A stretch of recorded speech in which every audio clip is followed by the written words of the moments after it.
Good morning, everybody. Welcome to the Environment Committee this morning. I'd like to get started here. We do have quorum, and we've got some members of committee who have indicated that they are going to be a little bit late this morning, but I would like to start, and when they arrive, we can continue with our meeting. So the first item on the agenda are declarations of interest. Are there any declarations of interest this morning? Okay, seeing none, confirmation of the minutes of the 15th of January 2013. Are those minutes carried? Carried, thank you. I'm going to have to get used to only looking to the left because we don't have anybody on the right anymore, so I'll just keep looking at you guys. We've got two communications on the agenda. One is the memorandum from the 25th of January with regards to the special consideration status update, and there was also a memorandum from the 11th of February with respect to the Capital Region Resource Recovery Centre. Do we have regrets besides you? Is Holmes regrets? Okay, so item number one, city operations, the 2013 and 2014 draft water and wastewater operating and capital budgets, rate-supported programs. I'm going to hold that item for a presentation, and we also have two delegations who wish to speak to that item. So that item is held. Item number two, solid waste multi-residential collection contracts. Is that item carried? Carried. Thank you. Item number three, planning and infrastructure. The Barhaven Pump Station Emergency Power Class Environmental Assessment. Is that item carried? Carried and received. So on both those items, I want to thank staff on the solid waste multi-res document, so solid waste staff don't have to stay for the rest of committee, and also to the folks in planning and infrastructure and growth management, thank you for your update with regards to the EA, and I know that Councillor Harder, who's going to come to committee for the rate budget, is very grateful for your work in that regard. So we're now going to go to the only held item of today's agenda, which is the rate budget. And what I'd like to do is recognize the staff who are here this morning. So last week, councillors in the media may recall that we had a technical briefing. Today, I'm pleased that our General Manager of Environmental Services, Dixon Weir, is here. Also, our Manager of Asset Management, Alain Gantier. And our member of Financial Services, Mona Monkman, is here on behalf of the City Treasurer, and not to be confused that you would know any less or not be able to answer the questions just as well. So welcome to the meeting, Mona. I know that we had a very good discussion at the technical briefing, and I'm pleased that today staff are going to deliver a little more details to the presentation with some additional information. We've asked Mr. Gantier, for example, to put a bit more meat on the bones with regards to the infrastructure projects. And also want to remind all of us why we're here today to deal with two rate budgets. Members may recall that back in October of 2012, Council approved a new approach to tabling the rate budget, and we believe that the new approach has a benefit not just for our staff but also for ratepayers. So ratepayers will have some certainty in advance with respect to what the rate is, and our city in turn will be able to deliver services and start planning for projects into the future with more predictability. Again, as we learned at the briefing and we'll hear more of today, this year's rate budget makes significant investments in infrastructure and renewal projects that are aimed at preserving our city's assets. And that's why I'm very pleased today, again, Mr. Gantier, you're here because you can speak about the maintenance of our assets in great detail. So the essential investments are the key driver of the rate budget, and we know that over 70% of the new funds are going to be used for physical infrastructure, such as the Orleans Reliability Link, the Hazeldean and Canada West pumping stations, and of course one of the largest projects that we will ever embark on with respect to the environment, the combined sewage storage tunnels, that we hope are going to effectively reduce combined sewage overflows to zero. These are tangible projects that provide immediate and distinct benefits to our residents. So the rate budget supports our council's commitment to Ottawa on the Move, and certainly is also going to fund additional projects to the Ottawa River Action Plan. And as we learned at the technical briefing, and we'll hear more of today, that the budget also provides the necessary investment that will continue transforming the nation's capital into a safer and healthier place to live. So without further delay, I'm going to ask our General Manager of Environment Services to start the presentation. For members of committee, that presentation is available not just on our Cyrus computers in front of us, it's also on the shared drive, and if members of the media don't have a copy of the new presentation, we'll happily make those available to you. And I'm going to remind all of us, make sure you've logged on, especially committee members, or you'll be shown absent and your votes won't count today. So again, Mr. Weir, I'm going to turn the meeting over to you for your presentation. Great. Thank you very much, Councillor, for the introduction. And today we'll walk through this presentation, and we will focus first. I'll walk people through a bit of a discussion of the services and the cost of those services and some of the comparisons on that service delivery aspect. Mona will walk us through the financial aspects of the budget, especially the longer-term, long-range financial impacts and implications. And then Alain will be walking us through the individual programs and projects that make up this budget for 2013 and 14. So in terms of the service delivery partnership, it's important that councillors understand that these budgets that we're considering today at committee provide all of the funds necessary for the delivery of drinking water, wastewater, and stormwater services. And when I speak to all of the funds, I mean all of the operating and maintenance requirements, and also those approvals necessary to implement the capital program. And these are all key and critical to our ability to continue to deliver high-quality, sustainable, and reliable long-term service delivery.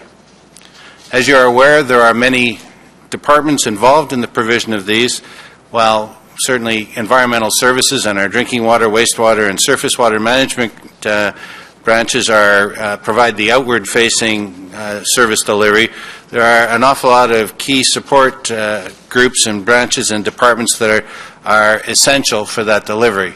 The most significant two of which are identified here on the slide, being the Infrastructure Services Department and the Planning and Growth Management, with whom we work very closely in the delivery largely of the capital and growth management projects, but also there are key support is provided by our Public Works Department, both in terms of fleet, buildings, and some services, IT and finance or other departments upon which we depend for the delivery of our services.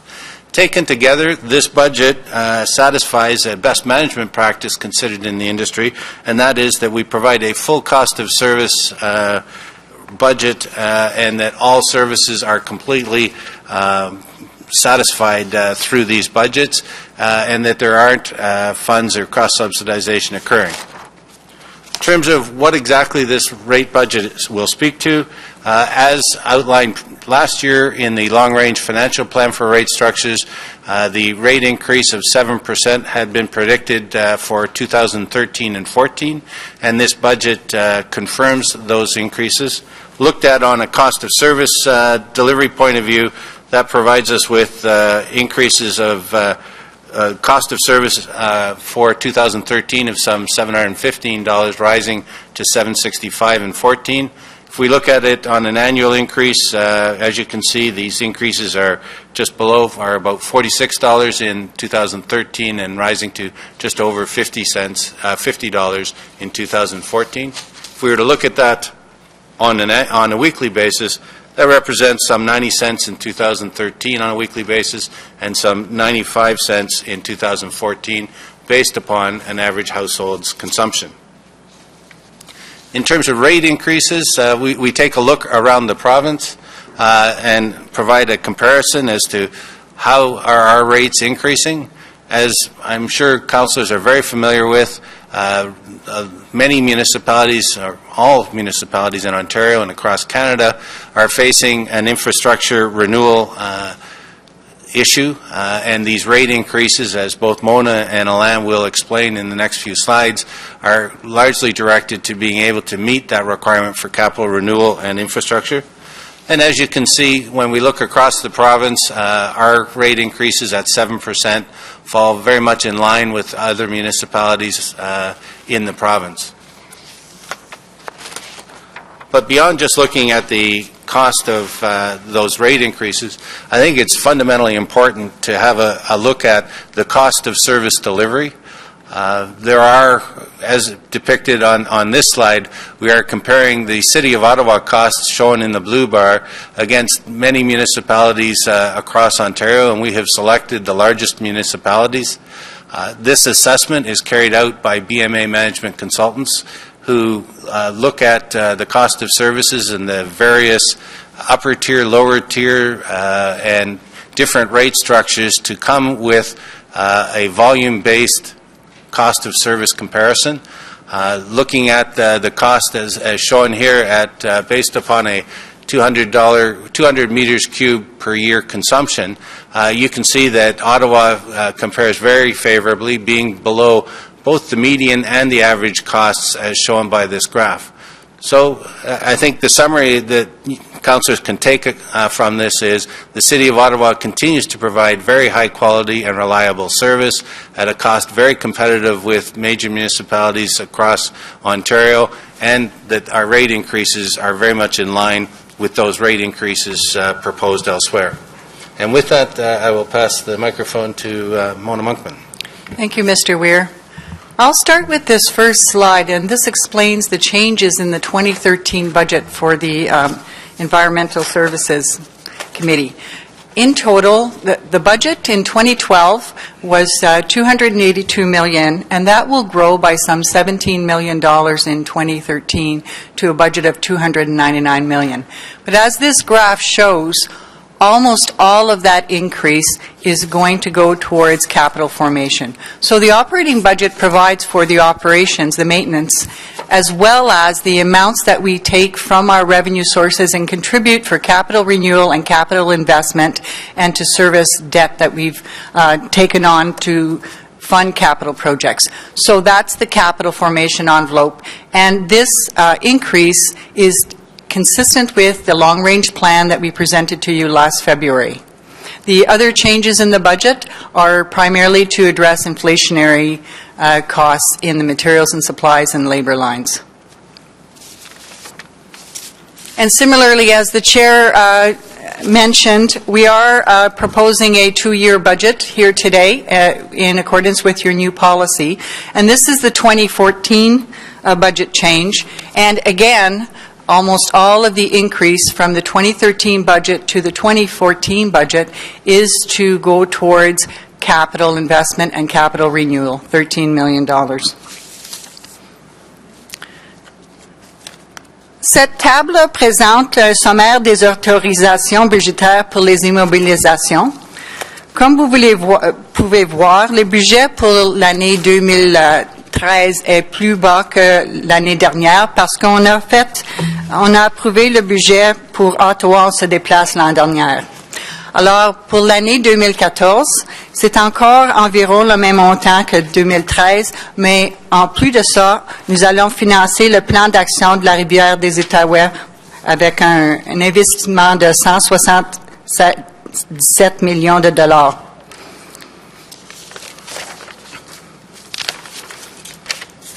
This next chart shows how we are funding our capital program for 2013 and 2014. And as you can see from the first bar, the program is primarily funded on a pay-as-you-go basis with monies that we take from our revenue sources and contribute to the capital program. So in 2013, some $95 million will be used directly from revenue sources. The component of the budget that is funded from debt, which is the fourth bar over, is about 33%. And in both years, even though the bar is higher in 2014, it's relatively the same amount. 2014, as I mentioned earlier, has the additional Ottawa River Action Plan funding, which is why the amounts are higher, but proportionally it's the same. And the other revenues column for 2014 represents the government funding that we're putting towards that Ottawa River Action Plan program. This next chart is taken from our report from last February of our long-range plan. And this is what this plan of finance will achieve over the next 10 years. What it will do is it will take funds that we are raising through our increased water and sewer rates and direct it to the capital program. So if we look at today, in 2012, when we first showed you this chart, the proportion of the amount that we're taking from our operating budget to fund capital was 48%. In 2013, it is now 50%, so half and half. Towards the end of the decade, we will have grown that to 62%. So the increased revenues are going towards capital. And this makes sense for such a capital-intensive program. When we spoke to you about this chart last year, we'd also shown you what had happened since amalgamation. And interestingly, at amalgamation, the proportion that we're going to see in 2021 was flipped. We were almost all of our funds were going towards operations. About 30% was going towards capital. And that is what this plan of finance is going to do, is move that bar so that the correct proportion is before you. So we are very much in this budget, sticking with the long-range plan that we presented last February. And this is what the plan of finance was. And it's been updated for the 2013 budget submissions. There have been changes in costs. We have accommodated them and stayed within the financing plan that we put forward in February. We were going to fund our capital program with an increase in the water and sewer rates. We were going to, as much as possible, fund it on a pay-as-you-go basis, but we recognize that these are long-lived assets, and there was a need to bring that program up to the required level of funding that had been identified, which was in the long term. We were looking to fund a program of about $250 million a year from our own source revenues. So this will be achievable towards the end of the plan. And what you're seeing here in this table, if you look at the proportion, is that the debt authority that's being put on the program over the 9 years in total, it'll be $648 million out of $2 billion in financing. It's being put in primarily in the first 4 years of the program. So we're playing catch-up. And finally, this last chart, which was also from the long-range plan and is still appropriate today with this budget before you, shows our debt servicing, how much of our revenues are going towards service debt for water and wastewater projects. It also shows the cash piece, which is the pay-as-you-go piece, and the debt, and so the amount cash that goes to capital and the amount of charges for debt servicing, which is to repay principal and interest. So taken together, those will increase over time. The cash piece will grow as well. However, the debt servicing percentage in the in this first decade will increase gradually over the 10 years to reach close to 15% of water and wastewater revenues. Now, that is the policy that was in the 10-year plan, and it is a policy that this budget respects. Today, it's at 8.7%. So 8.7% of the water and wastewater revenues goes towards paying principal and interest. That will increase slightly, and as our revenues continue to grow in the future, post the 10-year decade, the debt servicing percentage will decline because we are, in this first decade, getting ourselves to a level of funding that we identified as the funding needed in the future. And with that, I'll turn it over to Mr. Gontier. Merci, Mona. En 2012, le Conseil municipal a adopté un programme de gestion intégrale des actifs. Et dans son bilan sur l'état des actifs, on note que pour les systèmes d'eau et systèmes d'égout, que quoique la cote générale est de bon à passable, qu'on identifie quand même des taux de 10% et plus d'actifs qui sont en pauvre et très pauvre état, et plus du quart des actifs qui sont dans un état qui est considéré comme étant passable. Donc, c'est une des raisons pourquoi vous voyez vraiment une emphase dans ce budget au niveau des travaux d'immobilisation. The results of the Canadian Infrastructure Report Card that was presented late last year demonstrates that the challenges faced by the City of Ottawa are consistent with what's faced by other jurisdictions and other comparable municipalities. And so we're certainly not unique in that situation. The Comprehensive Asset Management Program that was approved by Council last year goes beyond just providing a report card. It helped to set Council's expectation around how assets are to be managed. And as part of that program, Council approved 8 key policy objectives. And these are all reflected in this budget. The first one is being customer-focused. And really, when you look at all of the investments being made in this budget, they are really being made to support the delivery of quality services.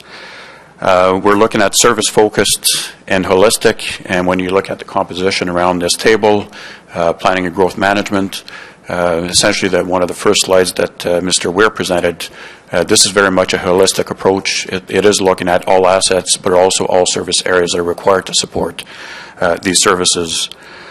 Another policy objective of being value-based and affordable and forward-looking. Mrs. Monkman explained that this budget is very much in line with the long-range financial plan that was approved last year by Council. Another key objective is adopting a risk-based approach, and we've certainly seen with the Woodruff water main and the 174 storm sewer that these failures really highlight the importance of including risk in our decision-making process. And I will be speaking a bit later about a key component of that being our sewer and culvert management plan that really demonstrates our commitment. And finally, having a systematic and innovative approach, and this is something that we are continually looking at in terms of how we can improve our services to the public. In the next few slides, I'm going to cover each of these service areas individually, starting with drinking water. And our drinking water system is recognized as one of the best drinking water system. And maintaining that level of service really relies on a complex inventory of assets and also specialized staff. This includes 2 filtration plants, about 2,900 kilometers of water mains, and 5 municipal well systems. Now, valued at around $7 billion, water assets are generally in good condition, but we need to be aware of that component of assets that are in very poor condition, and also those that are in fair condition, because those are the ones that we need to be able to manage in a state where they remain manageable. Otherwise, we risk starting to impact the risk to service. In terms of investments related to the drinking water system, we are looking at a number of key capital projects, one being the construction of the transmission main to the east end of the city that will improve significantly the reliability of the water system. We're looking at a number of upgrades to the Britannia water treatment plant, continuing investments in terms of maintaining our major transmission mains, which are critical infrastructure assets, extending water service to Leitrim, and also a various number of integrated projects which I will be covering a bit later in the presentation. Our wastewater system is one of the most complex in Canada. With our Robert O. Picard Treatment Centre, it is the city's largest industrial facility. We also have over 2,700 kilometers of combined and sanitary sewer pipes, 65 pumping stations, and a number of specialized operation and maintenance staff.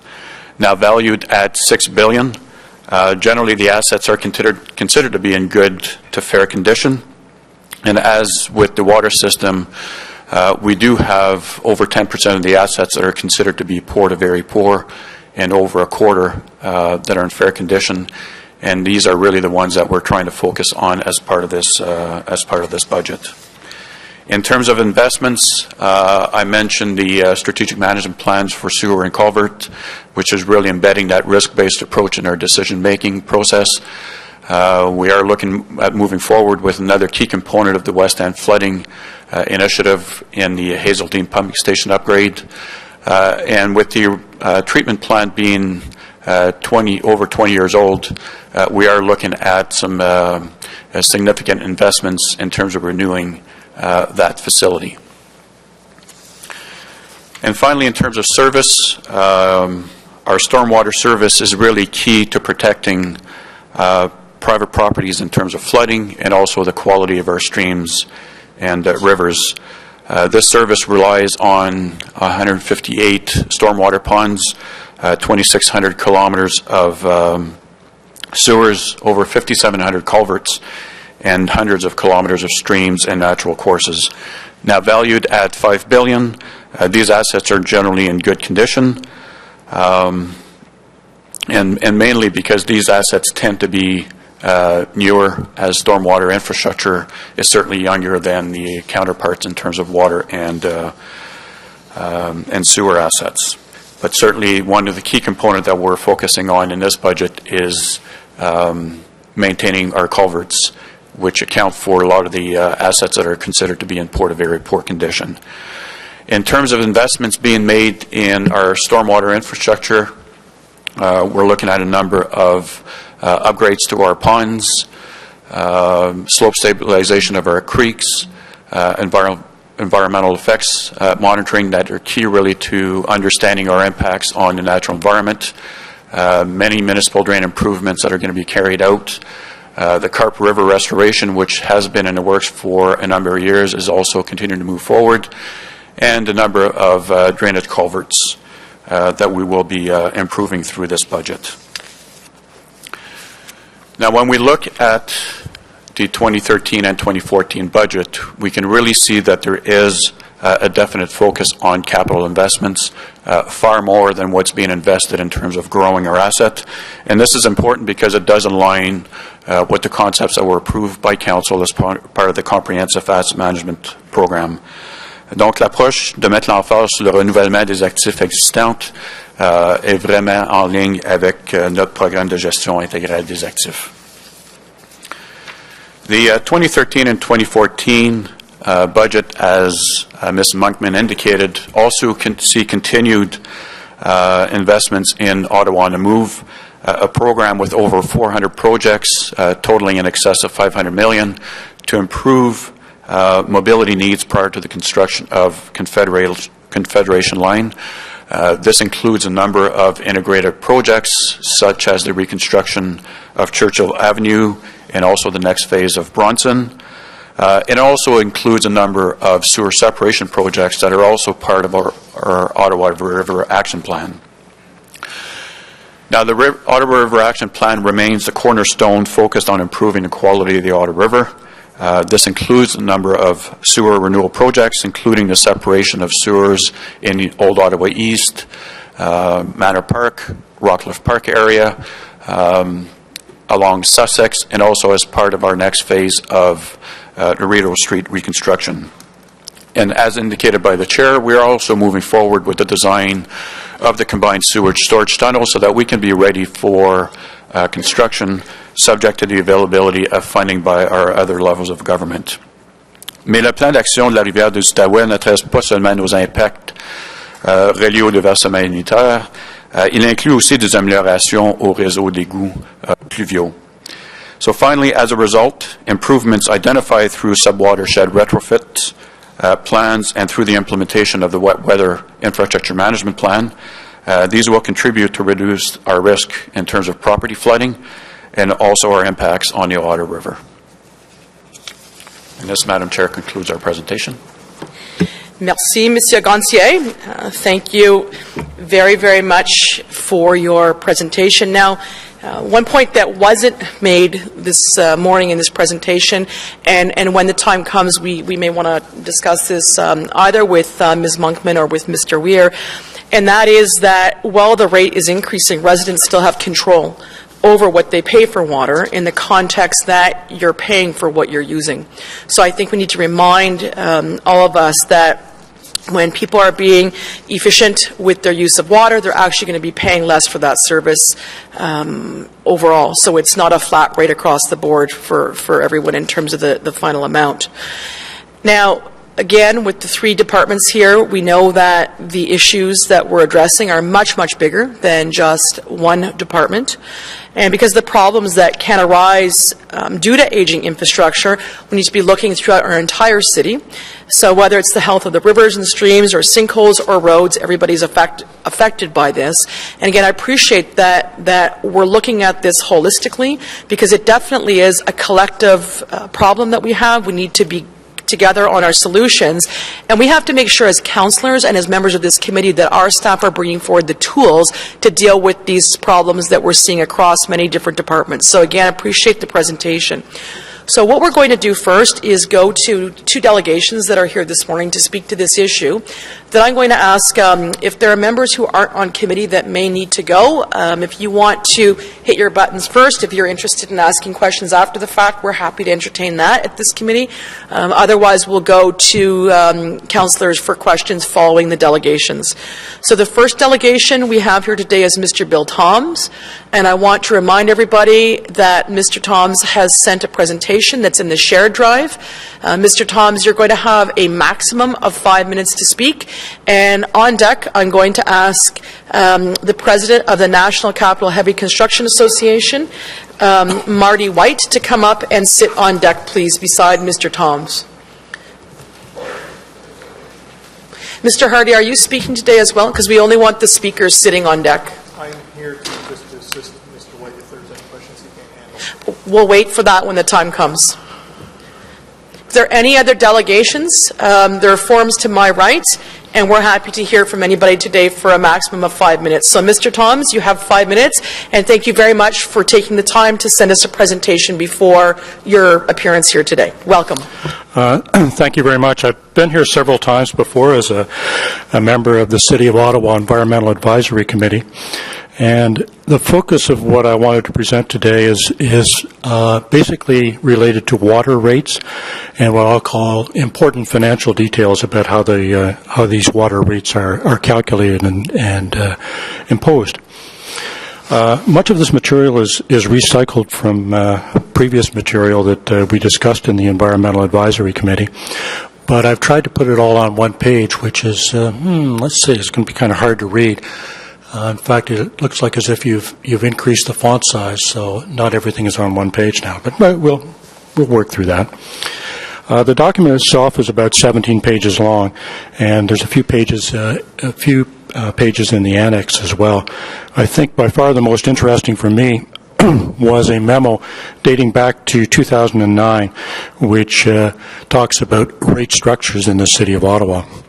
So the first suggestion that we have put forward here today is the suggestion to revisit the analytical work that was done in 2009 and the public consultations in 2010 with a view to putting in place what I'll call a more equitable, more financially and environmentally sensitive water rate structure.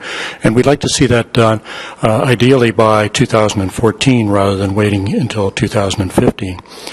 There are a number of issues with the existing structure, but I think from a financial perspective, one of the difficulties that arises with 100% volume sensitive water collection rate structure is that basically the city is 100% at risk when estimates are either overestimates or underestimates. So one of the proposals in 2009 and 2010 was to introduce a fixed component and a volume component. And we're suggesting, or suggested in previous reports, that we might want to look at rising block rate structures. These are structures that impose higher amounts on higher volumes of consumption.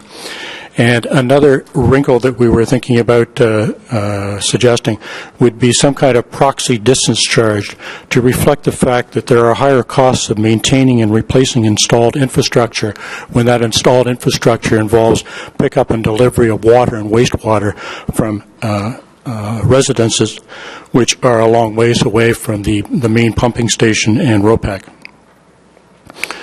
Another suggestion is to undertake a review in 2013 of the rate structure with the possibility of looking at time of day pricing in order to encourage water consumption during peak period demands by larger volume commercial and industrial users. It's not enough to just look at average water demand, but also to look at peak demand. We would also like to suggest considering the introduction of maybe some selective incentives for continuing to use rain barrels and green space retention. And we would like to see that done ideally, or at least discussed by mid-2013, in order to support water conservation by residential consumers in selected areas of the city that might be particularly prone to CSO problems. We would also suggest to review and, where appropriate, reduce some of the existing administrative charges and examine all water billing systems for increased efficiencies. The report itself looks at compares some of the charges that are imposed on water rate users, and they generally tend to be somewhat higher than rates imposed by, or charges, special service charges imposed by Hydro Ottawa and Enbridge Gas, for example. Next to last, there's an old chestnut that we have discussed, and that is the fire supply charge. The fire supply charge is going to be increased by 7% in each of the next 2 years. And looking back at the original design of this charge, it was an element on the property tax bill. And there was some discussion about whether or not it would be more appropriate to have the fire supply charge returned to the property tax bill, because the fire supply charge is in effect more of an insurance fee rather than a user fee. And the Auditor General actually raised this issue many years ago. Finally, the largest element is a suggestion to consider perhaps by the end of 2014, maybe earlier, some examination of a governance change by creating a new water, wastewater, and a solid waste commission with citizen membership, using the model of the Transit Commission and learning from the lessons of this experiment. We think that such a structure like this, with some citizen experts on the committee, might yield to a more appropriate way to solicit input from interested citizens and others, and would actually lessen the burden of work that is required in the Environment Committee. That concludes the comments that I have, and so I'm open to questions, or we can wait until the second submission is done. Sure. Thank you very much. Certainly appreciate your presentation that you brought, Mr. Toms, and thank you, Councillor Moffat, for forwarding the slideshow.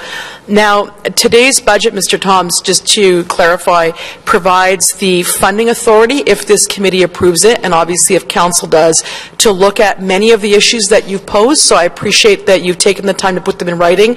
And I'm going to ask Mr. Weir, Mr. Weir, would you take it as direction to coordinate on behalf of all departments that may be affected by that presentation to look at what the recommendations are and to act on them as part of your action plan where you deem appropriate? Would that be reasonable? Yes, Chair, it would be. Sure. If everyone can turn their mics off, Mr. Toms, can you turn your mic off, please? Thank you. So, Mr. Weir, okay, much better. So, Mr. Weir, in terms of what the presentation was, we're not looking to ask committee to operationalize what it is you do, but I think Mr. Toms has raised some very good issues about the operations that, if you can come back at a future point to discuss it, would be helpful. Agreed, Councillor. I accept that. Okay. Councillor Chernushenko? Yeah, thank you very much. Thank you very much, Mr. Toms, and thank you, Madam Chair, for effectively asking what I was going to ask staff. Mr. Toms has outlined a number of what appear to me serious, constructive proposals. I just wanted to make sure they got due consideration here, and I have heard that. I knew this was not the place to get into the debate on any one of those and whether they would or should work here in Ottawa, but to know they're all going to get serious consideration, I think, is important. So thank you, Mr. Toms. I just wanted to ask, are you aware of many of these suggestions? I'm going to guess the little bit I know of your background, you didn't just invent these because they sounded nice at midnight, but rather they're well considered, and there might have even been examples of where cities are doing things like this. So perhaps just in brief, if you could tell me, some of these ideas that are already being in practice in other municipalities? As I mentioned, one of the most instructive pieces of work that I found was in Annex 1, which is the report that was prepared by Raftelis, and it outlined in a very succinct manner all of the different structural options that are available with respect to water rates. There are some other examples in the paper. I talked about rising block rates, and the City of Calgary, for example, does that. In fact, there are a number of other utility jurisdictions that do that. Ottawa Hydro, Hydro Ottawa used to do that prior to going to time of day pricing. They used to have block rates that varied from season, winter versus summer. So there's a lot of innovative work, and I think what the City of Ottawa does has been quite good in the past, but now that we have much better metering, we might want to be able to look at ways of encouraging water conservation through offering incentives and disincentives for people to change their consumption patterns. So, yes, other cities are doing that, and I really look forward to the opportunity to talk to staff about some of the work that I've done personally, and perhaps engage the new Environmental Stewardship Advisory Committee as well if they're interested in participating.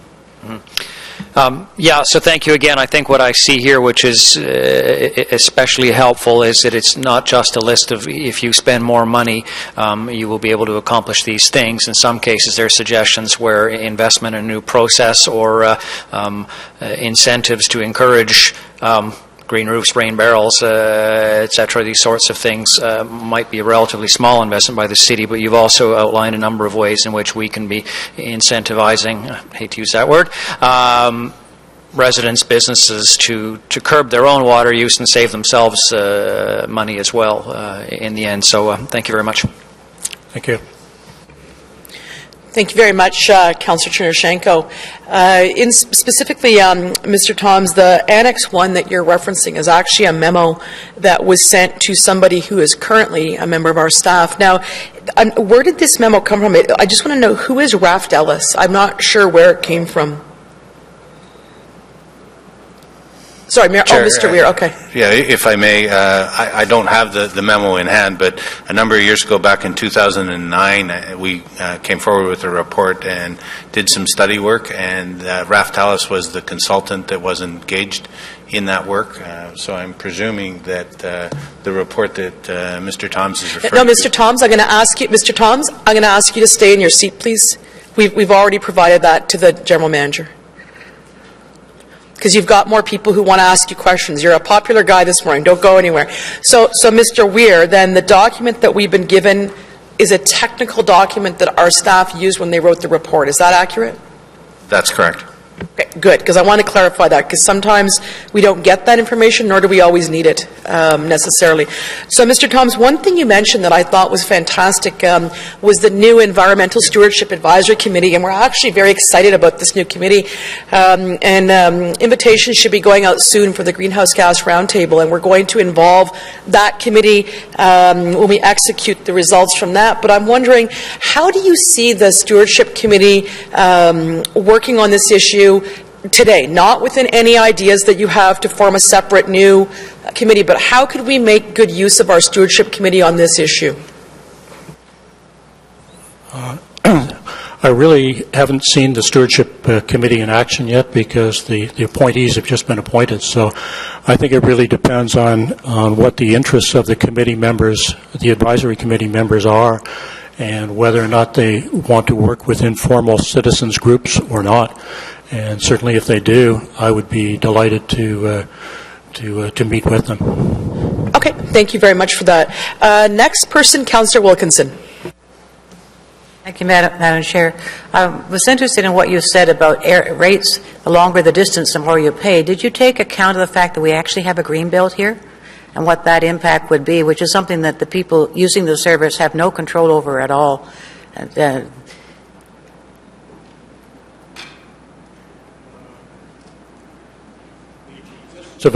a green belt is, I realize that will cause some people to have to deal with water and stormwater being transported from a longer distance.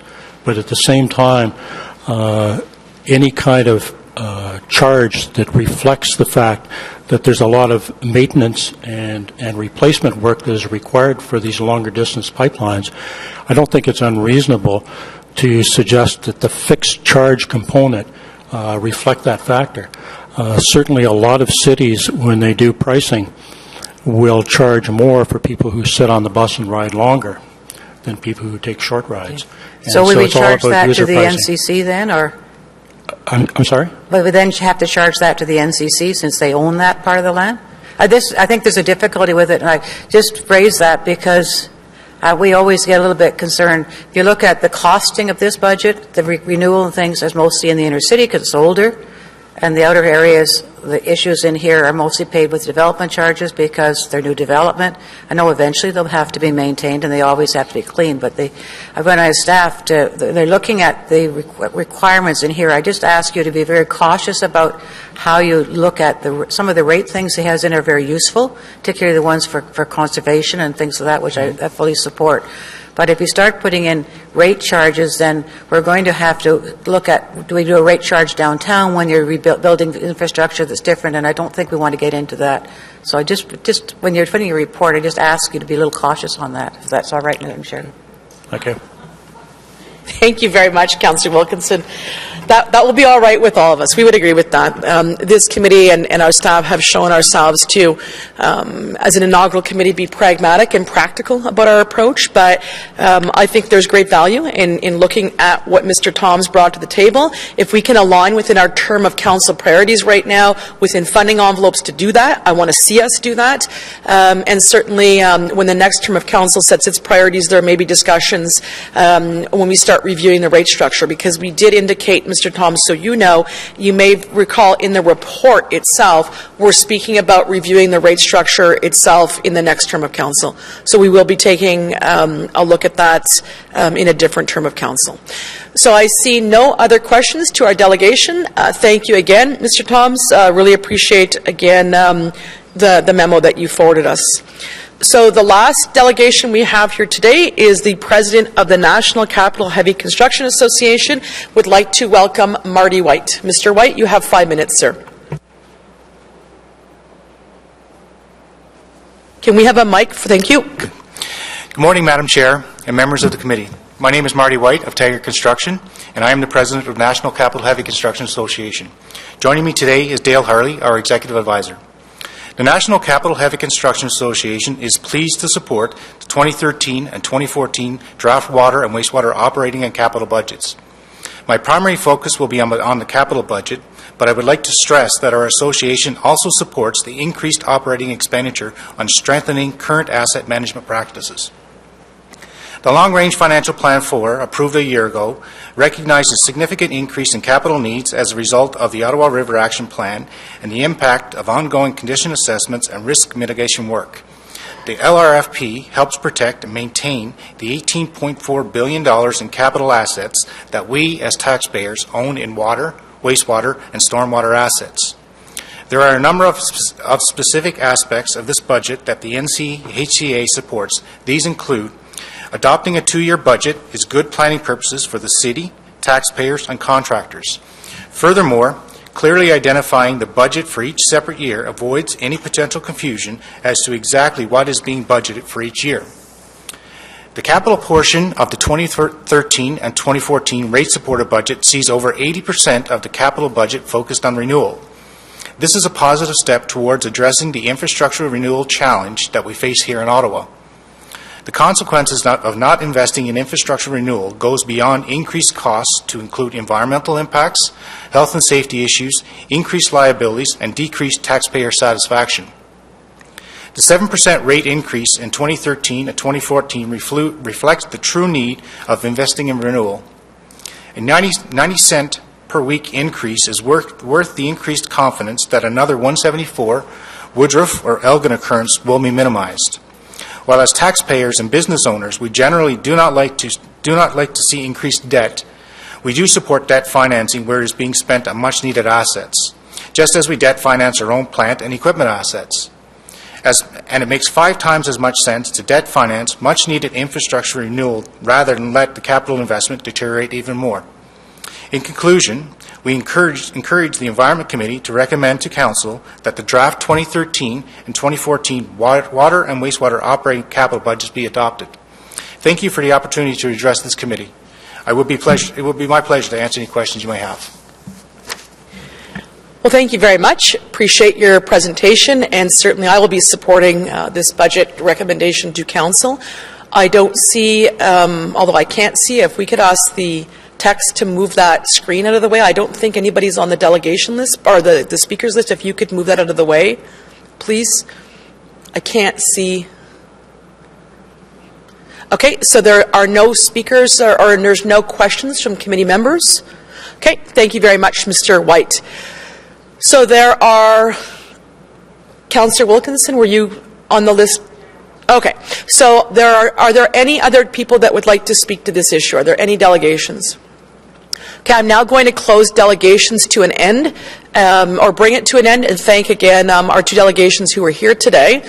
So we've got 2 speakers on the list for questions to staff. And again, to remind everybody, you've got 5 minutes, but you can go on the list as many times as you want. This is committee. I think it's an opportunity for us to have a fulsome, very strong debate on this issue. So if people want to speak longer than 5 minutes, you're welcome to. If you want to use your time for questions to wrap up and debate as well, I will allow that. So to be clear, this is now questions and debate, because I know members have told me they want to, some have to leave early. So first person on the list, Councillor Wilkinson. Thank you, Madam Chair. I think it's generally a good budget, and I think we're moving in the right direction of catching up on our infrastructure. Councillor Wilkinson and members, can you speak directly in the mic? We're having trouble today hearing up here. Thank you. Yeah, one of the things I wanted to ask about was the actual way in which to charge it. And I'll give you an example, because I was surprised to not see development charges coming up as much as I expected. So on page 50, the Canada West feeder main, it says it has some development charges in, but it still has a lot of debt in it. The Leitrim Supply water main shows raised support and debt, doesn't show any development charges, and yet that's serving a new development area. So things of that nature, and when it shows debt in these, and some of them, does that mean that the debt is going to be paid from DCs? Because if it is, it should show it as DC debt, or some way that we can understand, because there's an awful lot of just general debt on areas which are development areas that I would have thought would have had more development charges in them. Madam Chair, the answer, yes, Councillor Wilkinson, the debt in those projects would have development charge debt, and it would be helpful if we were able to separate out what type of debt we show under these projects, and we'll take that under consideration for future budgets. Yeah, but where you see a growth project where you don't see development charges, the debt component has development charge debt. I think anybody in the public who reads this would just think it's general debt. And then they say they're spending too much money in the outlying communities, which is not coming from tax dollars, not even coming from our money we collect on the water bill. And I would like to have a much better understanding. I'm wondering, if before it comes to council, can you just do a list of them so we would have some understanding? Because I don't want to have things in my community adding to the water bill unnecessarily if we're actually paying for them from DCs. And I do know there has to be a percentage, a piece of it has to come from taxes, but it's usually 10%. So, Councillor Wilkinson, if you can just give staff a second on that to answer that question, just hold your time. I don't want you to lose your time. Ms. Monkman, when you do respond, I'll get you to turn your mic off till you're ready to go, because the page flipping is being picked up by the mics. Can you speak really closely to your mic? We still can't hear you clearly up here. It's coming through mumbled and muffled, and I think it's because you're not close enough to the mic. Madam Chair, on the answer, we do have a funding schedule in the front of the book. In this book, it's on page 25, that shows for each project what type of debt. So on the project funding sheet itself, it's not shown, but if you look at the schedule on page 25 where every project is listed, we show the debt and what type of debt it is.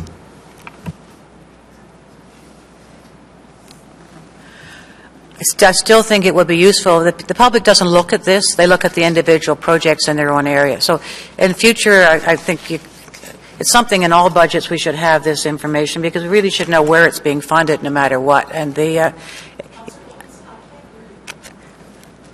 mic system isn't, I can't get any closer because it won't come any closer. I do.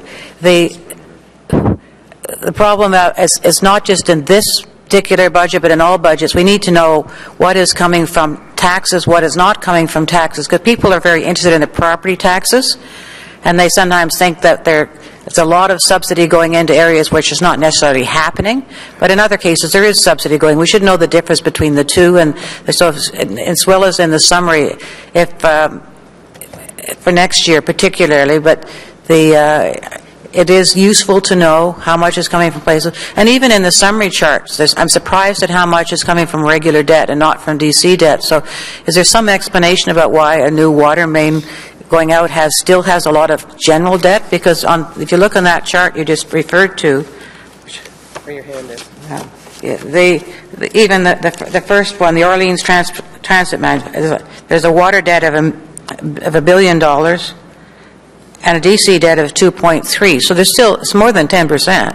So there seems to be an awful lot of debt in some of these ones, and it goes all the way through. Councillor Wilkinson, what page are you on? If you can help us by not... 25, which is the summary. What page? If you could just 25. pause briefly after you direct us, then we can flip to the page, because it's very hard to follow this quickly.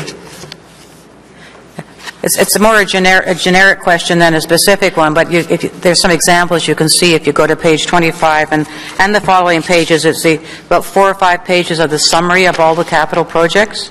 And what's the specific generic question? Well, there's a lot of part there that's just general debt, and then there's DC debt.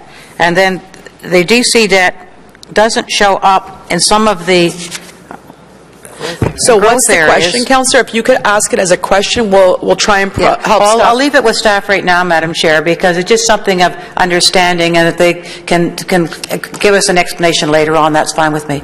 What's the question, Councillor? The question is, why is so much regular debt going in the development and in growth development projects that is not development charge? Okay, so that's a very good specific question. I'm going to ask the text to turn the volume down a little bit. It's really, really good, but it's almost too loud. Thank you very much for adjusting. Ms. Monkman, can you please answer that question? Because we have had this discussion many times in the last 2 weeks. We are apportioning development charge revenues and development charge debt to specific growth-related projects in accordance with the development charge bylaw. There are, in some cases, a funding requirement for city-supported funds, and that will either be a water or sewer reserve fund, or it'll be a water or sewer debt. We, in the long-range plan and in this budget, the debt that's being put on all the projects is consistent with our strategy of minimizing the amount of debt while being able to service it properly. And the other question was why Ms. we can't... Just a sec. Just don't go segue to something else. Councillor Wilkinson, does that answer your question? No, Madam Chair, it doesn't. I think maybe the problem is with the DC bylaw that we're not collecting enough money to handle the projects we have to do for the developing areas. Is that part of the problem?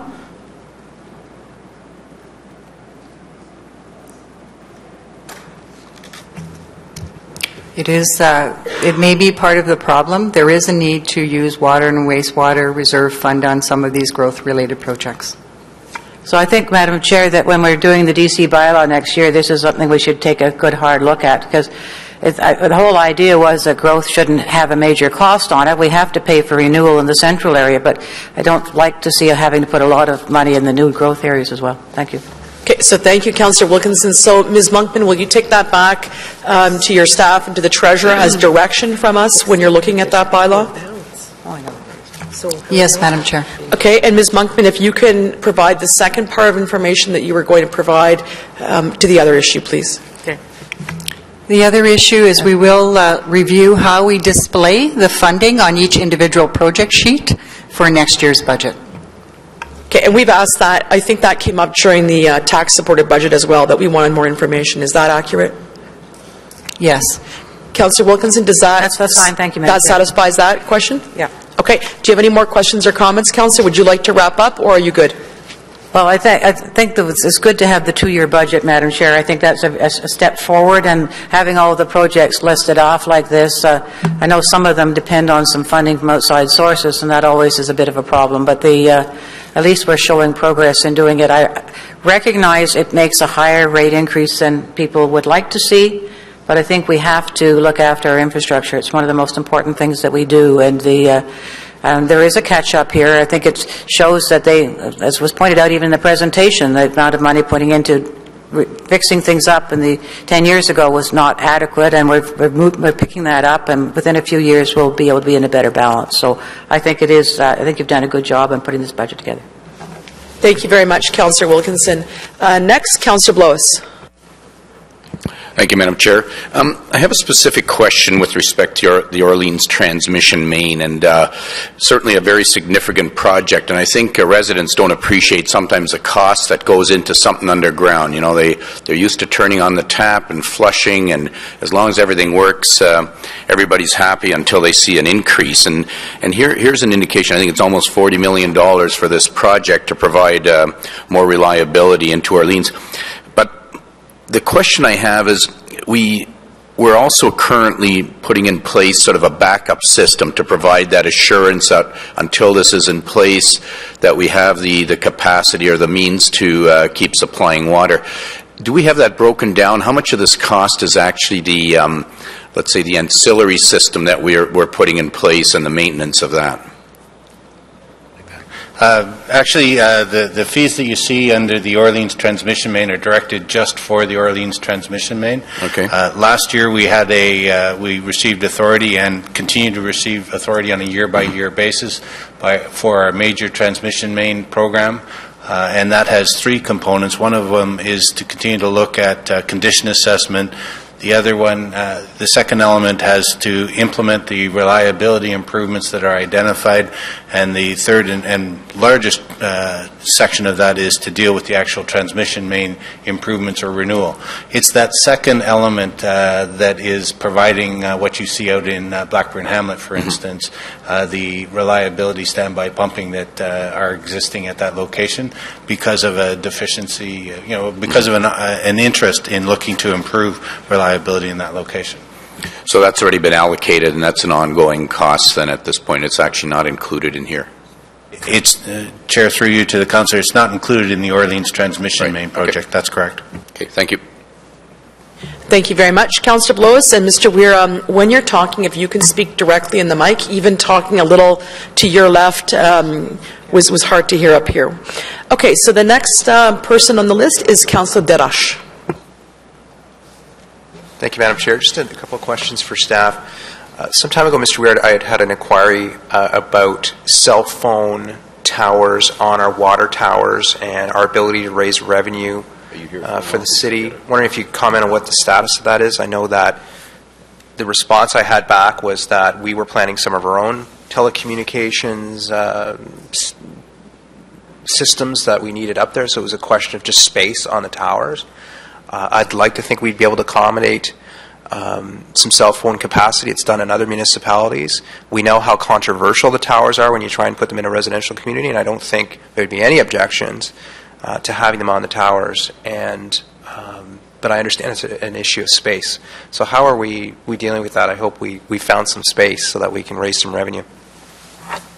Chair, through you to the Councillor, we are always, if there's an opportunity for us to raise funds in that way, we would certainly be open to that opportunity.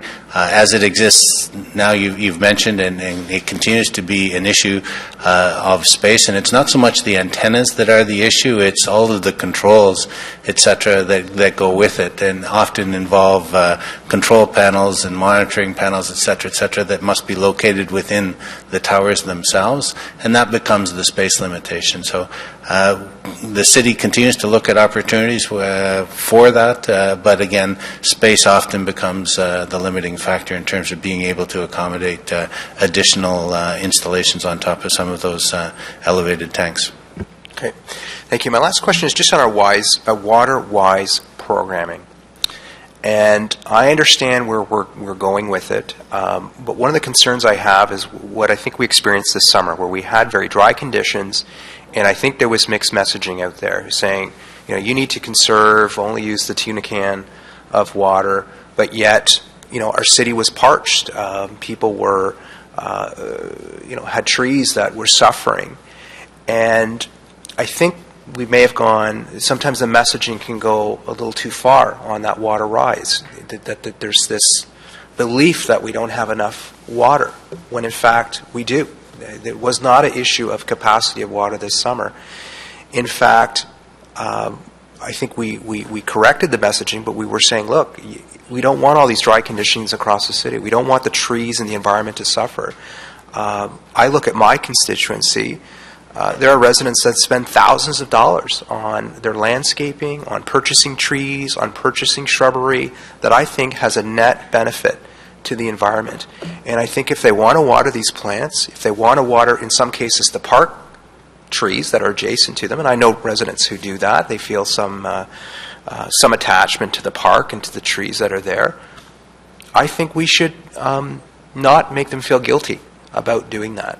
So I appreciate that we want people to be water wise. We don't want to see the sprinkler spraying water onto the road. But when we have dry conditions like we had this summer, we shouldn't be saying that you shouldn't be out watering your lawn and taking care of your trees. I think the message is that there is a sufficient water here, and residents should not feel guilty about using water in those conditions. Chair, through you to the councillor, I think that input is good input, and we'll certainly look at that in the messaging. We are required to continue to provide and to encourage conservation by regulatory requirement as much as anything else. But we will look at the messaging to ensure that it isn't imposing a feeling of guilt on that consumption, that it's intended to provide education and information for residents to be able to take best advantage of that resource that we provide. And so we'll look at that messaging. But I do also want to appreciate and thank you for your comment in terms of capacity. You're correct. It's not a matter so much of capacity, but of just trying to take best advantage of the resource as we provide it. No, I appreciate that. I found at the time some of the comments were just hysterical in my mind, that we didn't have, that it was people shouldn't be using water, and I think we set that community messaging on the right track. And again, I will put my ward up against any part of the city in terms of the interest in the environment, people planting trees, people going into the garden centers, and really beautifying the city. And I think they should be encouraged to do that. And I appreciate that we're making sure that we've got the right message there. Thank you. Thank you very much, Councillor Darash. Just to let you know,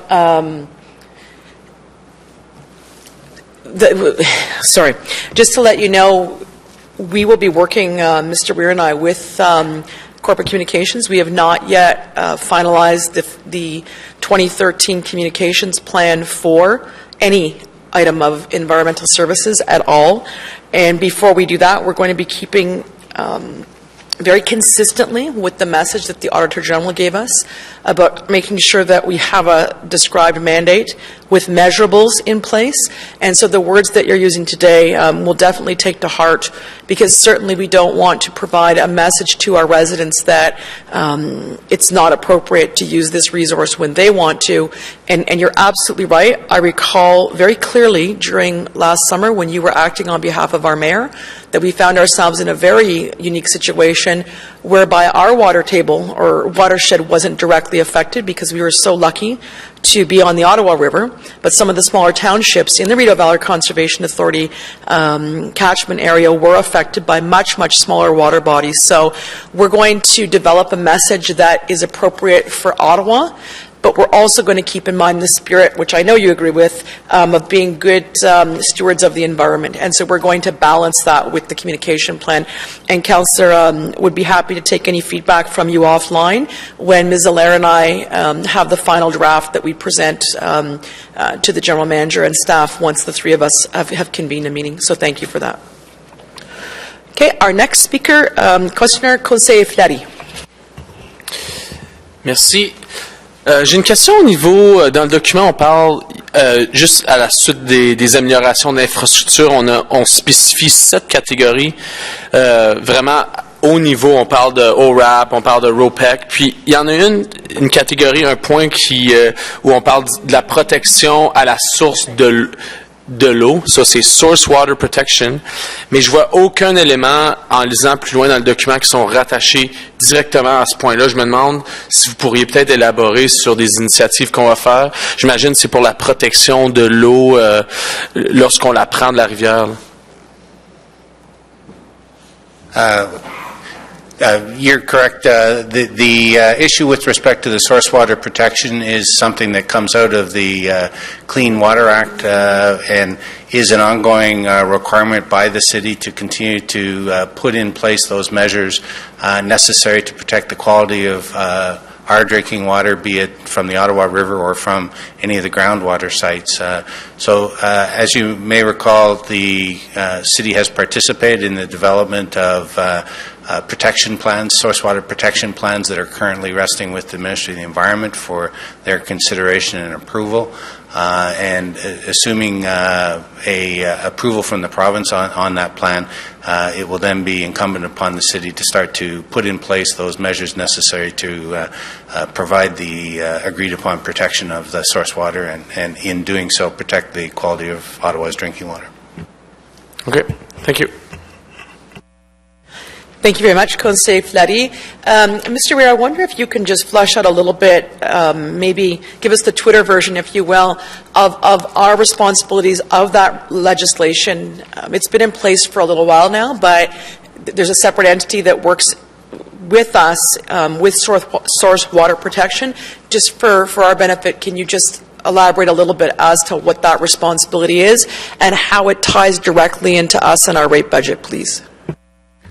Chair, through you, coming out of the Walkerton Commission was Justice O'Connor's report that included a number of recommendations, one of the most significant one of which was that the city, that all drinking water purveyors need to look at prevention as being a key component of protecting drinking water quality.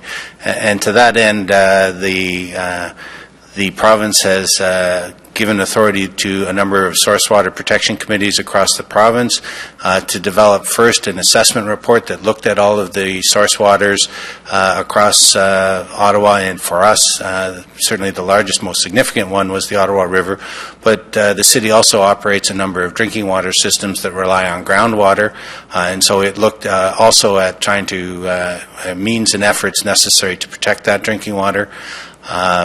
With the approval of the assessment report, it then fell to those source water protection committees, of which there are 3 affecting the City of Ottawa, to come forward with recommendations as to how to protect that and what are some of the measures that are necessary in order to protect that.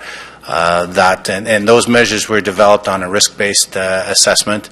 And so those policy recommendations were the subject of a report to Committee and Council mid-year last year to the Planning Committee and identified a number of steps and measures and policies that need to be implemented in order to affect that protection.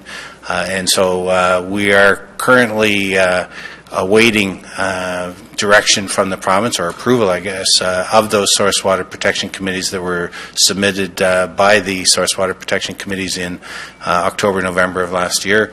And then it will fall to the city and its risk management official to implement those policy changes and protection requirements and risk management efforts necessary to protect drinking water at a source of the drinking water, be it the Ottawa River or the various aquifers across the city. Thank you very much, Mr. Weir. Next councillor on our list is Vice Chair Moffat. Thank you, Chair. Just a question for Alain regarding just a project in particular. It's in the I guess it'd be in both, but it's on page 102 of the budget book. It's the Manotick Supply Water Main. I know that we're currently going through an environmental assessment to determine the location of said water main, but at the same time in 2014, we're about to resurface Long Island Road, and one of the potential locations for this water main to be done in 2016 is also Long Island. So I just wanted to know, and I talked about this before with John Bagatis, who's involved with the water main EA. But what are the chances? What would it require? What would need to be done to move that water main project up to twin it with the Long Island resurfacing, so that we don't go in there, rip up the road twice in less than 3 years? Madam Chair, certainly we wouldn't want to see the situation where we're putting a water main in after we've resurfaced it, so we would be coordinating those efforts. If we're not able to advance it, which at this point I can't really comment in terms of the ability to advance it, but we would certainly delay the resurfacing if we knew that there was going to be a significant impact. Now, part of it depends as to where the water main is located. If it's located off the road where the impacts are minimal, then we can manage that. But certainly we would not want to be in a situation where basically we've just resurfaced the road and a year after we're coming in, ripping it up to put a pipe in the ground. Sure. I don't know if the road can sustain a delay of resurfacing. Yeah, so maybe in fairness to your question, Madam Chair, I can follow up offline with it just to get a bit more detail. And then I appreciate that. Thanks. Thank you very much. Councillor Moffat. Councillor Chernushenko. Thank you.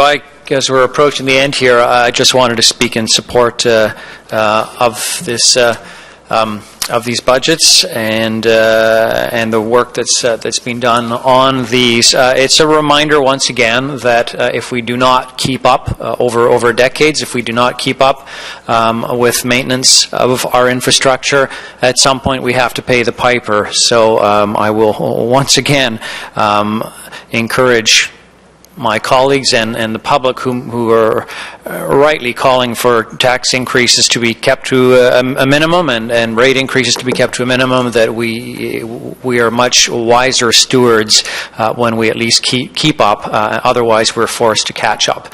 And so these 7% increases that might appear bigger than what people might have wanted, there is a reason for that. But the other point that I wanted to make is that we can, as individual homeowners and citizens, do something about this. This is one of those cases where you can actually take steps to reduce your water demand, both water coming in and water going out, and therefore keep your costs under control. The city helps through a number of our programs, helps citizens to identify some of those things. Various environmental groups have had initiatives. The One Change organization has done with people's leaking toilets. The city's partnered with that one, for example. So I guess I would say for those who see the rate increase here as something that can't be avoided and to be protested but unavoidable, there are a number of things that we can all do to be keeping our water costs down, and the city would be glad to help with that, I'm sure. Thank you. Thank you very much, Councillor. Councillor Harder. Thank you, Chair McRae. And I wanted to thank Mr. Weir for the answers he gave me to the 5 specific questions that I asked you. And really what triggered those questions for me as part of this process was remembering what happened a few years back when I think it was at the time of the review by the provincial regulatory body at that time that was suggesting that we were not charging enough in order to maintain our infrastructure. Do you recall that? I think you were. It was. I think it was the $5 that we were going to charge the people that actually weren't big users of the water, and it caused quite an uproar. So I wanted to thank you. They were good answers, and thanks for that. Just following up on something that Councillor Wilkinson was saying, though, I really am looking for a better answer on how you decide that you're waiting for a few projects to get development charge money and others are contributing absolutely nothing in development charges. For example, the Leitrim one that she mentioned. That's definitely got to be growth related. So, Chair, if I could ask that we get back to you on that with some specifics on how that determination of DC versus rate revenues go towards those projects. Yeah, because I wouldn't want to see that we were taking advantage of areas that are the high growth area and making them wait while those same people are contributing a ton of money across the city to advance other projects. And specific to Barrhaven, there's quite a few of them, 3 or 4 anyways, and they're all involving money, development charges, quite a bit. Okay, thank you. So we'll have that before the council meeting. Thank you. Well, thank you very much, Councillor Harder, and thank you very much for taking the time to actually communicate with our staff. And I think that you are one of the ward councillors who knows oh too well what happens when we're not looking after our infrastructure or don't have the resources in place to quickly react to a serious issue. So I see no other members of committee or any other councillors who want to speak to this. So before we conclude, Mr. Weir and obviously Ms. Monkman and Mr. Gonthier, want to thank the 3 of you for being here today with regards to this rate budget. I know that we've applied a different process this year. We're looking at 2 budgets in a row. By way of process, I want to confirm that if committee and council do carry the 2-year budget, we will still be coming back at the end of this year during the tax-supported budget to affirm the decision that's made. So I want to make that clear that it may be a multi-year budget. We're still going to have to reaffirm our commitment to that budget at the time. But I want to thank staff for carrying this through so quickly. And again, I said this during the briefing, but I'm not sure if people realize how difficult it is for departments to actually do 2 budgets within 90 days of each other. And we're asking our staff to do a lot within existing budgets all the time. And I want to commend the 3 of you and your departments for the work that you've done to bring this budget to the table. It's always very reluctantly that I support any kind of increase, but we know that we need to be good stewards of the environment, but also looking after future generations so they're not saddled with massive rate increases for infrastructure that is not just in the need of renewal, but has completely failed. And we've seen catastrophic failure now at a couple sites, and we know that it's not just disruptive to the residents, but our businesses are hurt by that as well. And one only has to look at Elgin Street last January to see the damage that was done in a very small piece of property, but a lot of disruption to our businesses and our community.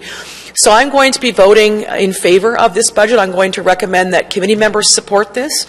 And hearing and seeing no other comments, I'd like to ask our clerk to call for we have a technical amendment. Thank you very much. Councillor Moffat, if you could introduce your technical amendment. I saw the GM and the deputy clerk both coming at me at the same time, and you scared me. You got my attention, and thank you both. They are very scary. Councillor Moffat, if you could please introduce your technical amendment. Thank you. Whereas there is an error in the sewer use program discharge fees listed on page 17 of the 2013 draft budgets and page 14 of the 2014 budget, and whereas these fee increases would be consistent with the council-approved direction when these new fees were approved in 2012, are already provided for in the overall rate budget. Therefore, be it resolved that the sewer use program discharge fees be amended as follows. 2013 conveyance fee, change the 2013 proposed fee from $3 to $8 and change the percentage increase from 2% to 7%.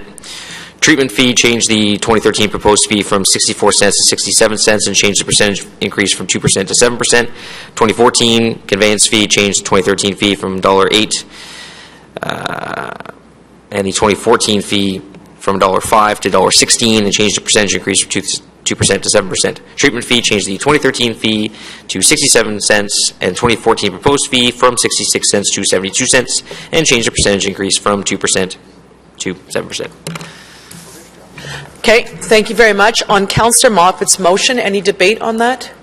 Is that motion carried? Carried? Okay, thank you. I'm going to ask our coordinator to call for a recorded vote on the report as amended, please.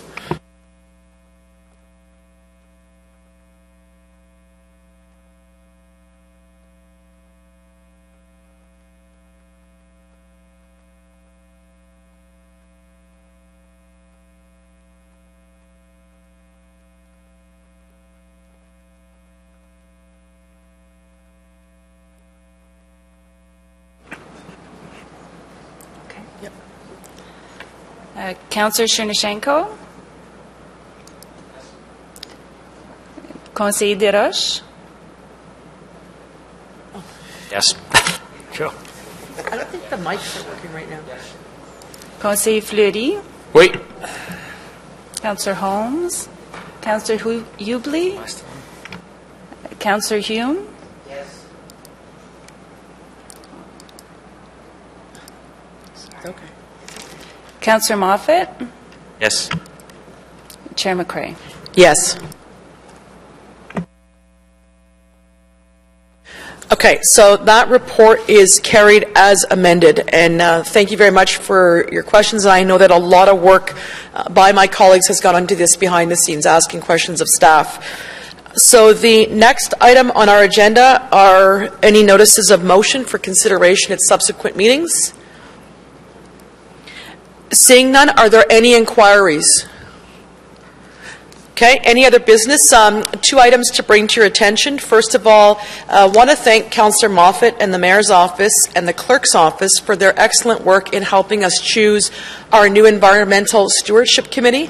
Councillor Moffat and I look forward to working with this new committee, and there's a lot of things that we've already thought about. We have a work plan for them in mind, and I'm not sure if they're ready for that or not. So I wanted to acknowledge that. Also, to remind everybody that we hope that the invitations for the Greenhouse Gas Roundtable are going to go out shortly. So we're going to look for input, not just from members of council, but from the community with regards to their suggestions for the agenda. Again, the motion spoke to doing this within the current budget, so our staff are being tasked to perform this task within their current budget. And I promised last year that this would get done before the end of Q1 this year, and I'm going to reaffirm that promise. So I wanted to remind everybody about that and to let everyone know that it's very likely that the meeting in March is going to be cancelled. So just to give people the heads up in that regard as well. So next item is adjournment. We're at the end of the agenda, so we're now adjourned, and thank you very much to our staff for their help. And most members are going to be going next door now to the Heritage event, so remind everybody that we have an event to go to that started 5 minutes ago. So thank you, everybody.